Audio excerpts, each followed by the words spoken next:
la magíster Ángela Argueta Albizuris, quien viene desde Australia. Es consultora estratégica con más de 18 años de experiencia trabajando en la industria de productos de consumo masivo y retail, así como en el sector de salud. Su experiencia incluye el conocimiento de diversos mercados, incluyendo Latinoamérica y la región Asia-Pacífico, con especial énfasis en Australia. Es miembro actual de Research Society, Asociación de Investigadores de Mercado en Australia, que avala y respalda las buenas prácticas éticas en investigación. La magíster Ángela Argueta dictará la conferencia titulada Big Data y Validación Biológica. Recibámosla con un caluroso aplauso.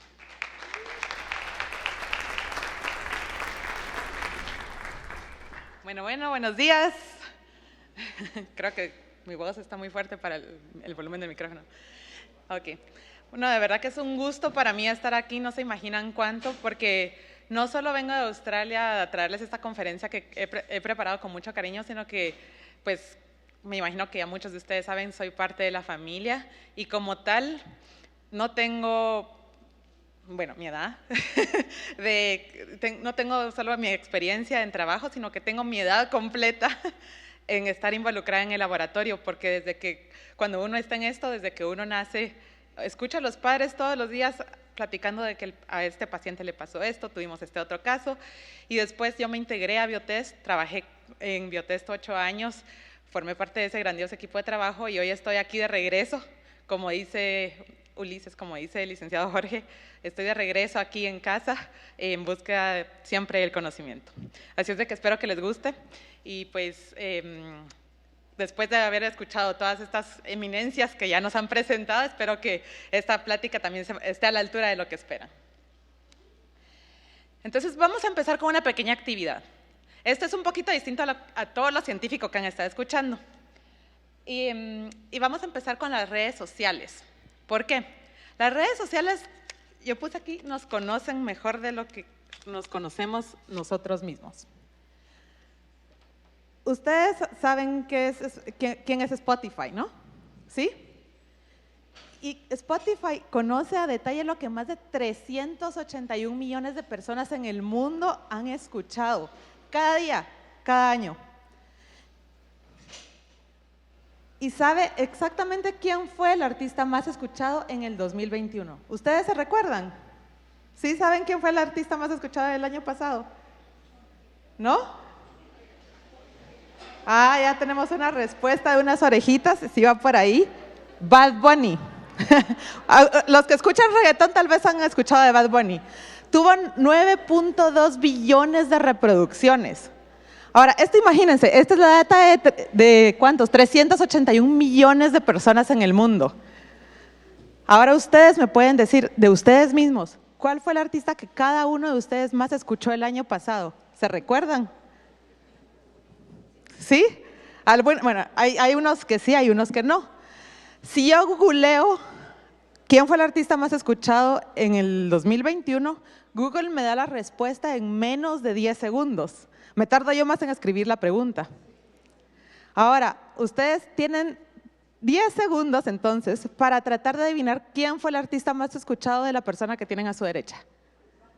Estoy contando. 1, 4, 5, 6, 8, 9, 10. Ok, 10 segundos, tiempo. Tenemos unos participantes en Zoom también. Ustedes que están allá detrás de la cámara, que se han unido a esta plática por Zoom, espero que ustedes también hayan hecho el ejercicio. Y bueno, yo les puedo dar la respuesta aquí, no les puedo dar la respuesta de lo que cada uno de ustedes han escuchado, pero lo que sí les puedo decir es que la diferencia entre su memoria y la persona que tienen a la par de tratar de adivinar y Spotify, es que Spotify tiene la data. porque sabe exactamente cuántas veces nosotros le dimos play a una canción, cuántas veces la adelantamos porque no nos gustaba, cuántas veces la retrocedimos porque nos encantó y cuántas veces volvimos a darle play a esa canción cada día, que si la escuchamos 37 veces en un día porque somos un poco obsesivos con cierta música, Spotify lo sabe. Así es de que nos conoce mejor que nosotros. Y es exactamente lo mismo que pasa con Facebook, con Google. Y eso de que, ay, es que me está oyendo. No, nosotros mismos estamos alimentando esa data. Así es de que con esto, básicamente nosotros estamos viviendo ya en la cuarta revolución industrial. Este término lo acuñó el presidente del Foro Económico Mundial en el 2016. Imagínense desde hace cuánto estamos ya viviendo en esto. Y pues bien, hemos pasado por muchas industrias. Empezamos con la mecanización, con la máquina de vapor, pasamos a la electricidad. Desde los 70 ya estábamos con la informática y ahora estamos ya en la digitalización. Es la era en la que la automatización y la tecnología se conectan entre sí. Clarita nos daba un ejemplo de eso y voy a hacer referencia porque ella hablaba incluso de los, ¿cuál era, Clarita? El Ellipsis Health, que utiliza la inteligencia artificial. Y esto está utilizando, pues, yo traje notas porque me han encantado todas las charlas y voy a hacer referencia a todos los que han hablado un poquito, porque se relaciona.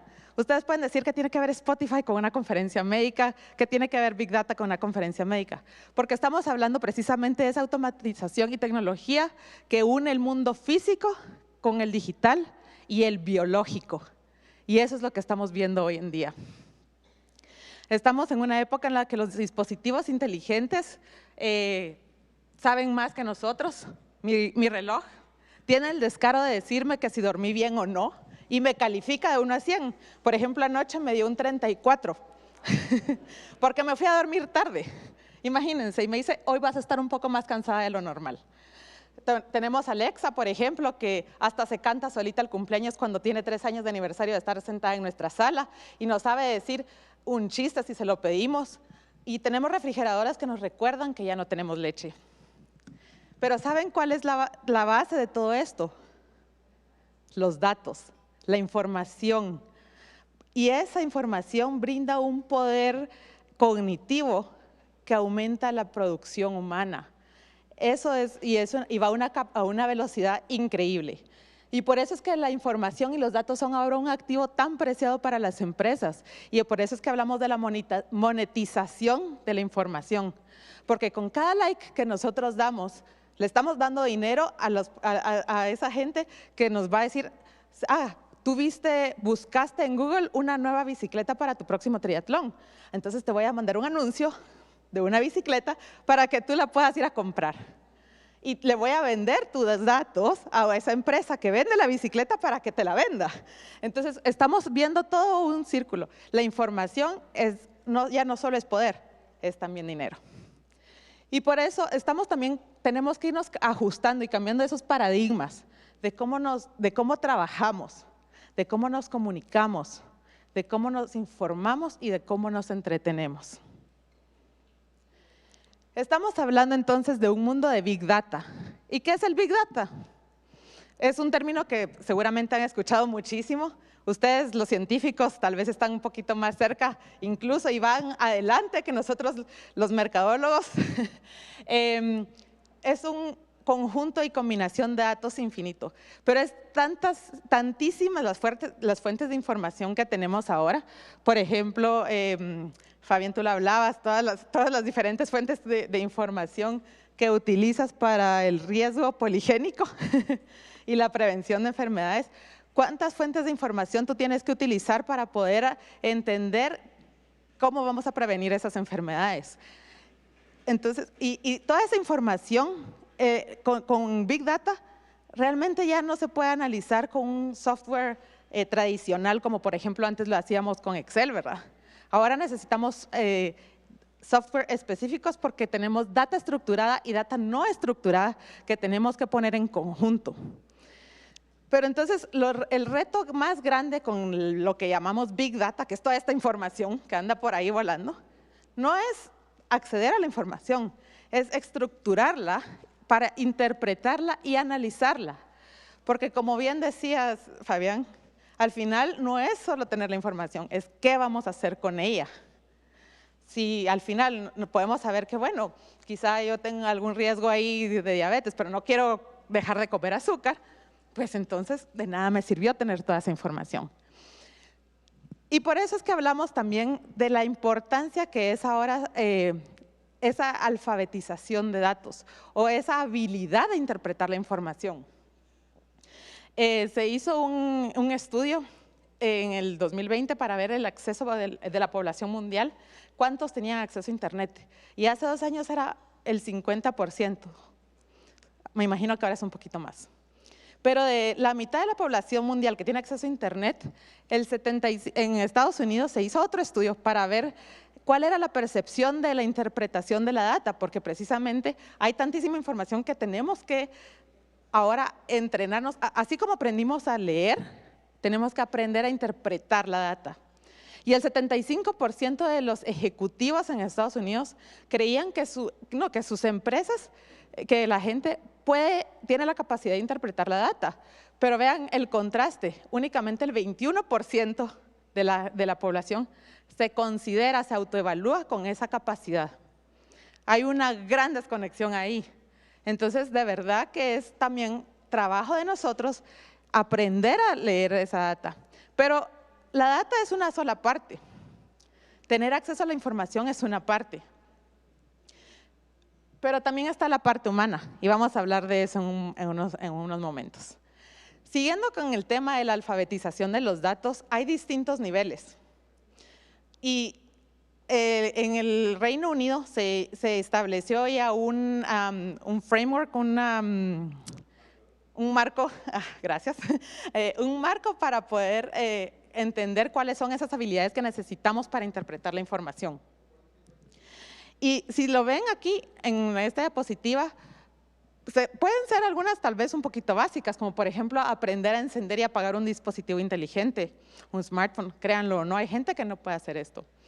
Conectarse a Internet, buscar en la línea, encontrar y utilizar páginas web, poder enviar correos electrónicos, poder compartir con otros documentos en línea, publicar en redes sociales, entender qué tan valiosa es una contraseña y además actualizarlas cuando sea necesario. Ahora se oye mucho de que hackearon la información y de verdad es un riesgo precisamente porque lo que hablábamos antes, la información es poder. Imagínense si Spotify, que es una plataforma a la que nosotros mismos le estamos dando el permiso a acceder a nuestra información, puede decirnos cuál fue nuestro artista favorito. Alguien que no utiliza la información para bien, que era algo también que Lucía decía al principio, utilizar el conocimiento para bien, tiene muchos riesgos. También están todas las políticas empresariales, por ejemplo, entender por qué tenemos que tener cuidado con la información de las empresas. En el caso del laboratorio, eso es súper importante, los ciberataques, porque los laboratorios tienen la información de cuántos pacientes, de los resultados de salud, de cuánta gente, de los estudios tan valiosos que han realizado, que pueden tener avances científicos muy importantes y muy relevantes para nuestra gente. Proteger esa información es importante. Y llegamos hasta un nivel avanzado, y esto se consideran esas cosas un poquito básicas, como para ser literatos en data, hasta llegar a los niveles más avanzados, como puede ser el uso de la inteligencia artificial, como bien decía Clarita en uno de los ejemplos de los exámenes en los que ya te pueden decir si tienes COVID o no únicamente por la modulación de tu voz. El aprendizaje automático, que es el machine learning, que también no recuerdo quién de ustedes usó un ejemplo de cómo las máquinas van aprendiendo y se van mejorando, cómo interactúan con nosotros. Por ejemplo, está el caso de Sofía, la primera ciudadana androide en el mundo que puede sostener una conversación al punto de decir que tiene sentimientos. Y niveles avanzados de la ciberseguridad, en los que pues ya estamos precisamente hablando de la prevención de hackeos y del robo de información.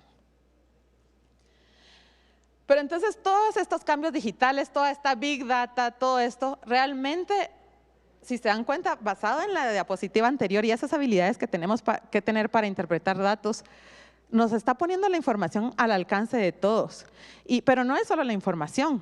En el caso de los laboratorios estamos hablando también de las pruebas rápidas caseras. Y hay pruebas tan complejas como lo que nos hablaban antes, en las que pues con poner algo en el baño podemos ya entender un poquito más de nuestra salud, pero como también las pruebas más rutinarias que desde hace muchos años ya estaban en el mercado, como las pruebas de embarazo. Últimamente lo vimos en la pandemia, las pruebas de COVID se popularizaron tanto, hizo más accesible el diagnóstico. Y ojo, no estoy diciendo ni que sea bueno ni que sea malo, pero la gente tiene acceso. Están ahora, por ejemplo, la parte un poquito más, digamos, mercadológica o más pues más popularizada, que es, por ejemplo, estas pruebas de uroanálisis, en las que, si se dan cuenta aquí, se están vendiendo como el camino hacia tu bienestar. Y es una prueba de orina que está conectada a una app. O los exámenes de ADN y para conocer de dónde vienes. Y la gente ya tiene acceso a esto. Pero al fin y al cabo, ¿qué hace la gente con esa información? Esa es la otra parte. Y eso es también lo que nosotros, como laboratorios, tenemos que tener en cuenta. La gente, no solo nosotros estamos en busca de la verdad, en busca del conocimiento, nuestros pacientes también. Y la segunda parte de mi charla se llama la validación biológica. Marcelo, tú nos presentaste ahorita muchísimos estudios de los que yo quisiera tener un poquito de tu inteligencia para haber entendido quizá lo que dijiste. Muchas, te soy sincera, algunas cosas yo estaba wow, especialmente cuando vi todas esas fórmulas científicas que estabas presentando. Pero para llegar a estos estudios y a estos resultados que tú nos viniste a platicar hoy, hay un proceso de validación. Y la validación básicamente es realizar las pruebas una y otra vez, y otra vez, y otra vez, hasta que llegamos a saber esta data si es cierta. Y eso es algo que hacen ustedes en el laboratorio todos los días con sus controles de calidad. Esas pruebas que ustedes usan ahora, ya están validadas, ya fueron certificadas. Entonces, realmente la validación es no solo para las pruebas de laboratorio, es para cualquier información que nosotros tengamos. Es ese procedimiento de medida, el procedimiento de evaluar una medida y verificar que se cumplen los criterios. Es cuestionar la data, es utilizar la información y es tomar las decisiones con la información certera. Y eso es algo que viene también de los médicos. Ellos quieren los resultados porque están teniendo que tomar decisiones con la información que nosotros les estamos dando. Pero en este caso, aplicamos el término validación biológica, no solo los resultados de laboratorio, que es a lo que ustedes quizás están un poquito más acostumbrados.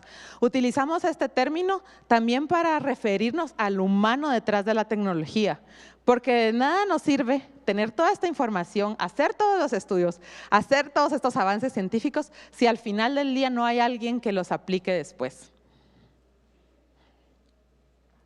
Pero no iba a venir yo a hablar aquí de Big Data sin traerles un poquito de información, ¿verdad? Entonces hicimos un estudio, una pequeña encuesta aquí en Guatemala con alguna gente.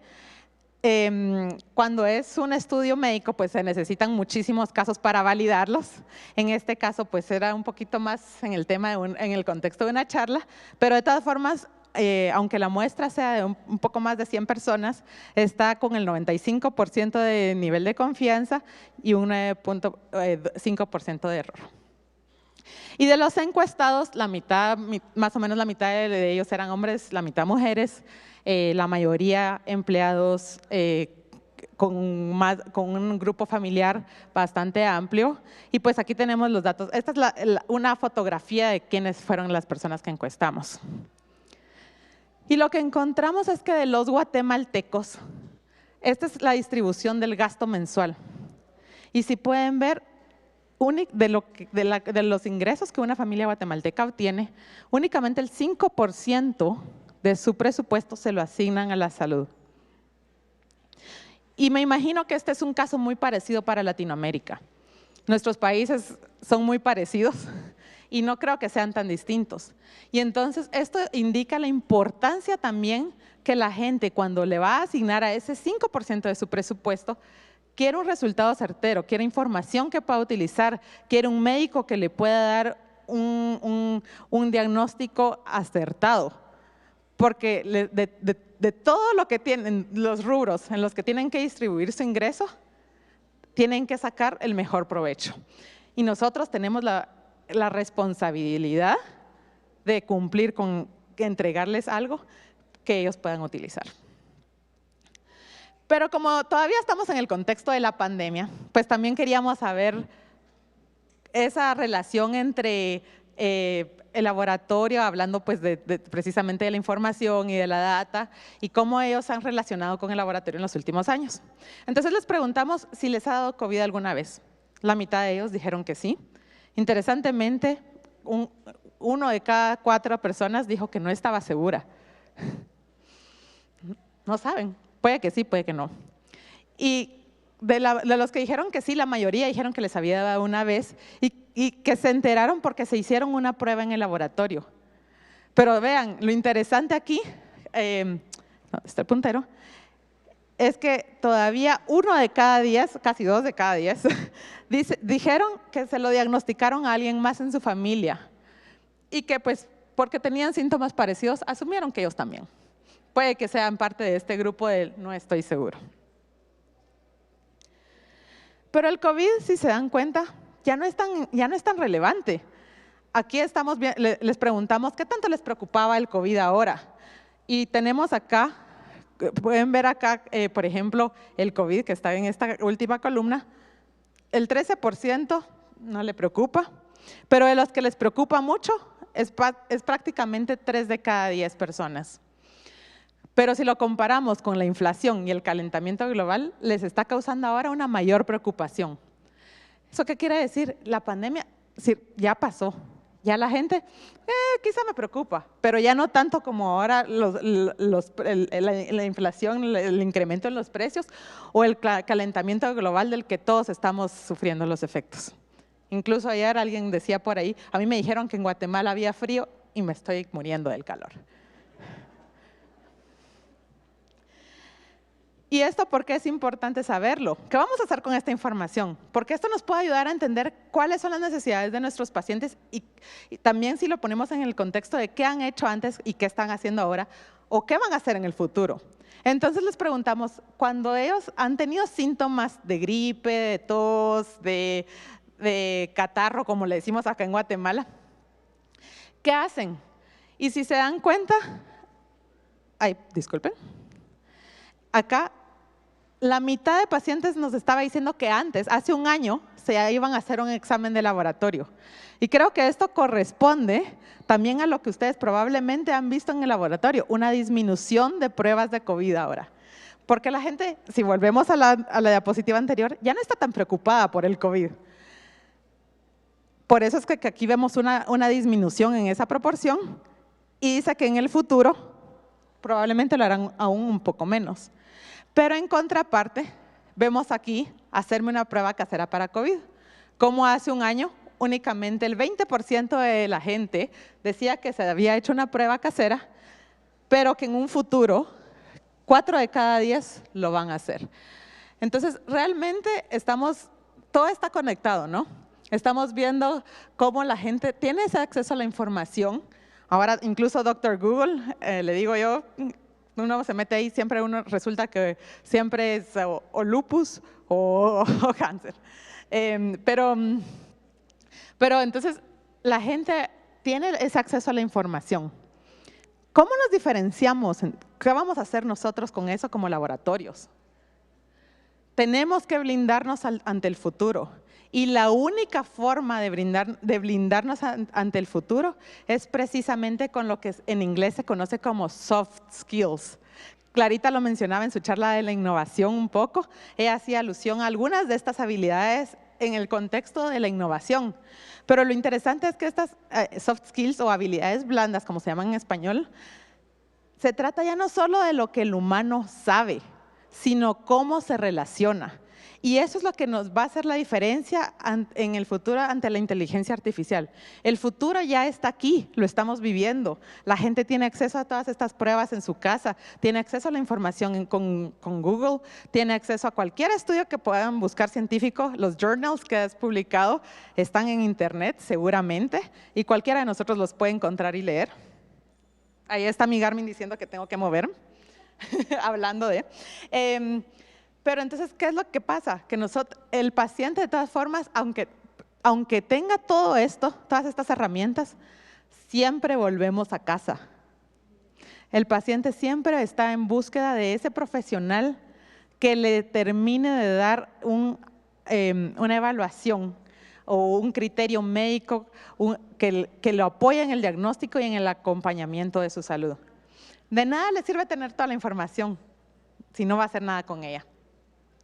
Y por eso es tan importante que nosotros como empresas, entonces, no solo como empresas, como personas, como profesionales, desarrollemos estas habilidades. Y hay algunas aquí que quiero resaltar porque me parecen muy importantes y muy de relevancia para los laboratorios. Tenemos el pensamiento analítico, la innovación que hablaba Clarita. Tenemos el liderazgo y la influencia social como científicos. Tenemos la solución de problemas y experiencia del usuario, esa experiencia que le brindamos a nuestros pacientes. Conocer también no solo es de recibirlos, sino que qué les estamos dando cuando llegan al laboratorio. La solución de problemas complejos, la creatividad, la resiliencia y la tolerancia al estrés y la flexibilidad. Eso es muy importante, especialmente en un trabajo en el que ustedes están manejando un 0% de error.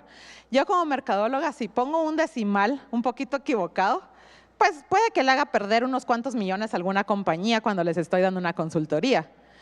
Pero al fin y al cabo estamos hablando de productos. Ustedes están hablando de seres humanos, de vidas, de familia. Es muchísima tolerancia al estrés la que tienen que manejar. Entonces son habilidades muy importantes que tienen que desarrollarse. El análisis y la evaluación de datos, ese pensamiento crítico para analizar los resultados cuando salen de las máquinas. La tecnología ya está aquí, los resultados de laboratorio están automatizados, tan avanzados, pero tener el criterio de decir esto se salió del parámetro de control, repitamos esta prueba, requiere un humano detrás de la tecnología. Requiere esa persona que tenga un pensamiento crítico, decir esto no correlaciona con la clínica, no correlaciona con lo que el médico está pidiendo, repitamos esta prueba. El servicio y la orientación y al final la inteligencia emocional. Entonces ya para terminar, espero pues no haberme alargado mucho y haber llegado a tiempo, pues quiero dejarlos con 3 conclusiones clave. La primera es que ya estamos en la industria 4.0. Los datos y la cantidad de información que tenemos son infinitas y están a un clic. Como les decía, están a menos de 10 segundos de nuestras manos. Solo basta tener una conexión a internet. Y esa es la base de todos los cambios tan acelerados que estamos viviendo hoy. Eso nos lleva a que tenemos que ser literatos en data y mantenernos actualizados. Es súper importante desarrollar esas habilidades técnicas que nos permitan convivir con la tecnología. Pero al final no es lo más importante. Al final lo más importante es blindarnos hacia el futuro y diferenciarnos de la inteligencia artificial con nuestras cualidades y capacidades humanas que se traducen en esas habilidades blandas, que van a ser las que van a realmente diferenciarnos de un robot y hacer que nosotros podamos personalizar los servicios, no solo a través de un ADN, sino que a través de ese contacto humano, de la creatividad, del calor, de lo que la gente está buscando, ese regreso a casa, en donde nosotros podamos decirle a un paciente y acompañarlo en su diagnóstico del inicio al fin. Muchas gracias.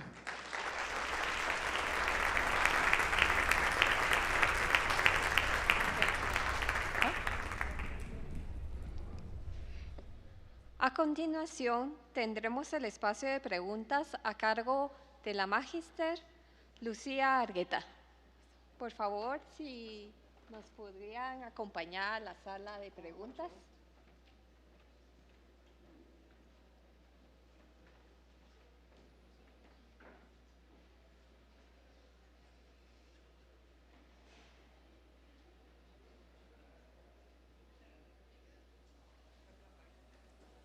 Bueno, Ángela, muchísimas gracias. Cuando les dije que habíamos traído conferencistas desde Australia, pues me refería a esto. Así que un aplauso, por favor.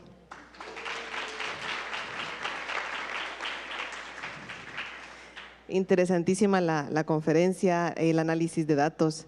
Felicitaciones. Tenemos varias preguntas, pero en aras del tiempo vamos a hacer únicamente 2.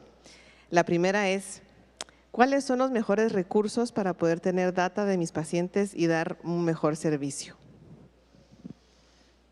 Creo que la respuesta la tienen ustedes mismos. Sus pacientes.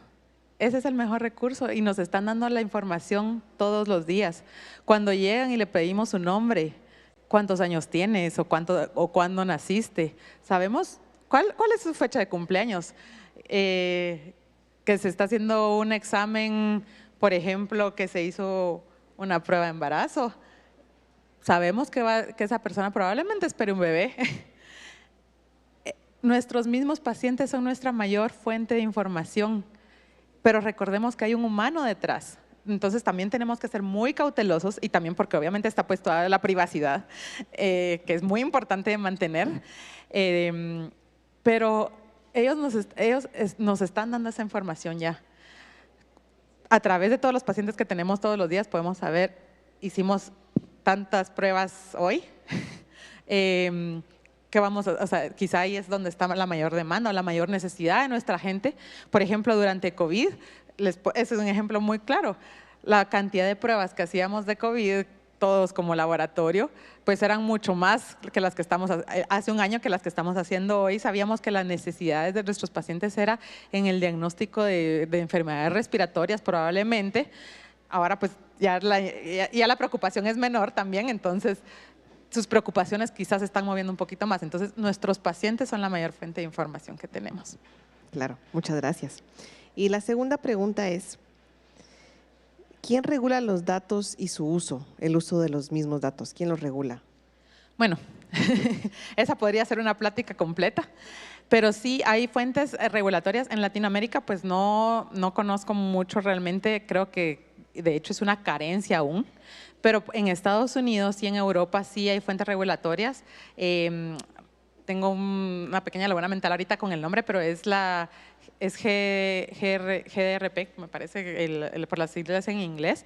Pero sí hay regulación de datos. Por ejemplo, ya están validando que las compañías no pueden vender nuestros datos. Ustedes no sé si han visto, cuando acceden a una página en internet, ahora les pregunta si dan autorización a acceder a las cookies, que si quieren recibir información personalizada y generalmente uno hace clic en acepto por tal de quitarse la ventanita, pero esa ventanita que está ahí tiene un propósito precisamente para proteger la privacidad, porque si ustedes abren en el no acepto, sino que en el configurar, pueden decidir o no, si quieren darle o no acceso a estas empresas a acceder a su información. Por ejemplo, estoy visitando una página de vacaciones en el Caribe, entonces yo no quiero que me traqueen, le voy a decir que no quiero recibir anuncios de esto.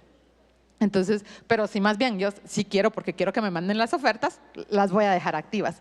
Entonces, ya los gobiernos están regulando precisamente cómo se comunican con nosotros, todas las empresas que están relacionadas con información específicamente en internet, y eso también ha venido mucho de lo que ha pasado, por ejemplo, en las elecciones en Estados Unidos, que se vio que hubo ahí alguna información enviada específicamente a ciertos grupos para manipular también.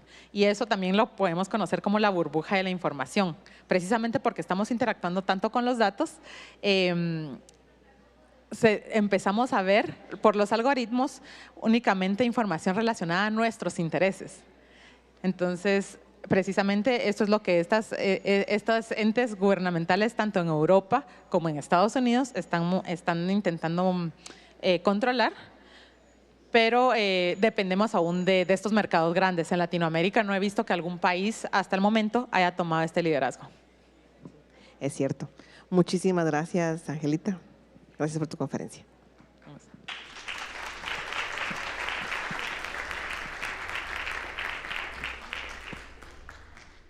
Hacemos entrega de respectivos reconocimientos. El diploma dice así: Aladil, Biotest, Lavimed, Nipro otorgan el siguiente diploma a Ángela Argueta Alvisudis, Magister Senior Consultant, Customer Shopper Analytic IRRI Australia, por su valiosa participación como conferencista al Simposio Internacional El Humano Detrás de la Tecnología, realizado el miércoles 16 de noviembre en el Grand Tikal Futura Hotel, Guatemala, noviembre del 2022. Firma Centro de Diagnóstico Biotest Guatemala y hace entrega del diploma la Magister Lucía Argueta.